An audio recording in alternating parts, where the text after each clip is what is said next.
سلامتی سیگار. جناب اینا چنده؟ قابل نداره 1.400 داره 350. خب چه میدونی برای چی میپرسی؟ درآمدت به مخارجت نمیخوره، خرجتو کمتر کن، درآمدتو بیشتر. میپرسی چطوری؟ من خوبم، تو چطوری؟ چه خبر؟ چیکار میکنین؟ کم پیدایی؟ تو چندش 10 میلیونی رو شرکت میکنی؟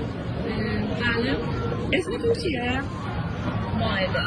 اگه همین الان سوره مائده رو بتونی بخونی 10 میلیون تومن برات کار خدمت میکنم. اینو من بلد نیستم آخه. خب یه فرصت دیگه بهتون میدیم. اسم شما چیه؟ کوثر.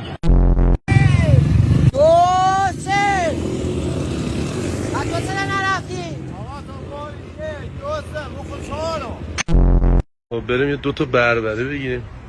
داداش ببخش یه دونه ای؟ دو دونه ای من نه بابا اسکول میگم یه دونه ای یا 2 تا؟ یه دونه